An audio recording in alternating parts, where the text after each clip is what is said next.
Hi, Assalamualaikum. This is Evi Sayano, and today on December 19th, 2025, 3 minutes to 6 p.m. in the evening, I will continue my reading of a book entitled Models of Teaching, Ninth edition. This book is written by Bruce Joyce, Marcia Weil, Emily Calhoun. This book is published by Pearson Education, 2015. Chapter 1: Where Models of Teaching Come From. Constructing Knowledge and Skill to help our students construct knowledge and skill. Page 6.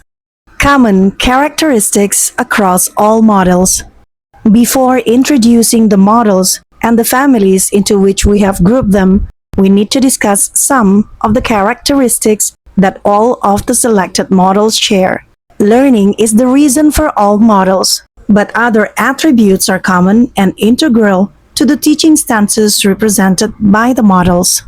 Helping students learn how to learn. In their own fashions, each of the selected models includes helping students increase their repertoire of strategies for learning. While using any model, teachers study how the students learn and help them expand their capacity to do so. Page 7. Helping students take responsibility for learning and supporting their efforts.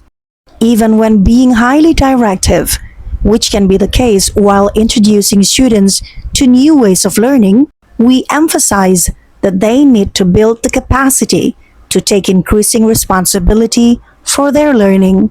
We move from a need to provide extensive coaching to students to a situation where students are coaching themselves. Helping students reach toward new knowledge, skills, and self-understanding. The essence of learning in school and out is acquiring new cognitions, abilities, and even emotions and values. A major part of teaching is helping students learn to go beyond where they are. When a 6-year-old says, "I don't like to read," the underlying emotion is that the child wants to avoid the labor of learning to read and, possibly, the feeling of embarrassment while overcoming difficulties in learning. A constructivist orientation. In their own fashions, all these models seek to help students build knowledge, skills, and values. The instructional aims of several models are almost purely constructivist with respect to academic content. In brackets, see Vygotsky, 1962. For example, inductive inquiry, in brackets, chapter 3, designs the environment so that the student constructs categories, tests them, and from them generates inferences and hypotheses leading to more testing. A very different model, non-directive teaching, in brackets, chapter 14, is designed to help students understand themselves better, to construct self-knowledge, and set goals in the personal, social, and academic domains. Scaffolding the learning process.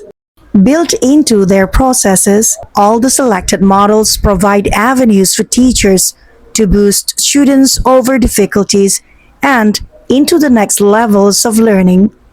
Vygotsky described the process as seeking the zone of proximal development, where learning tasks are at a level slightly above the student's zone of complete comfort, but not so far above that the student cannot manage. Conceptual system theorists, including the present authors, describe this as providing an optimal mismatch designed to enable students to pull themselves into ever higher levels of capability.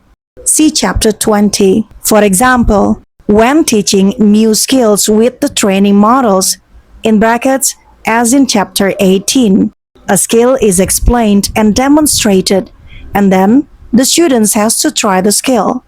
At that point, if a student shies away, scaffolding in the form of encouragement may be enough to lift them to try.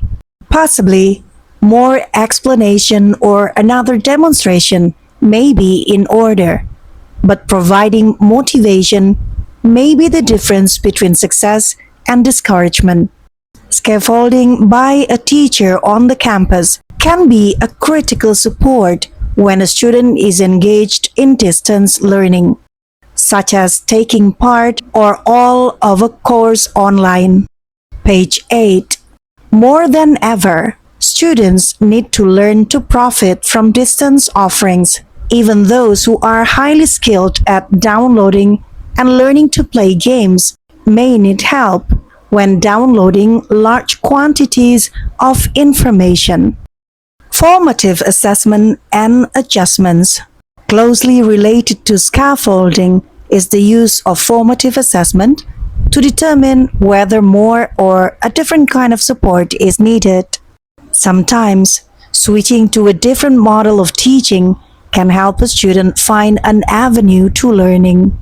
ICT is an increasingly important resource for classes as a whole, as well as providing acceleration for students who are sprinting ahead and tutoring for those who need extra help along the way. Helping students become aware of their progress and needs is a critical component of formative assessment. Parents are also brought into the process when they can help, which is frequently.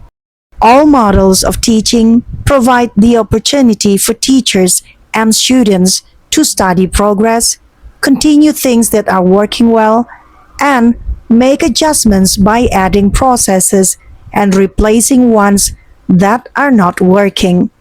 Alright, I will stop my reading on page 8. Thank you so much for listening and watching my video. I'm Evie Sayonel. See you next time. Bye.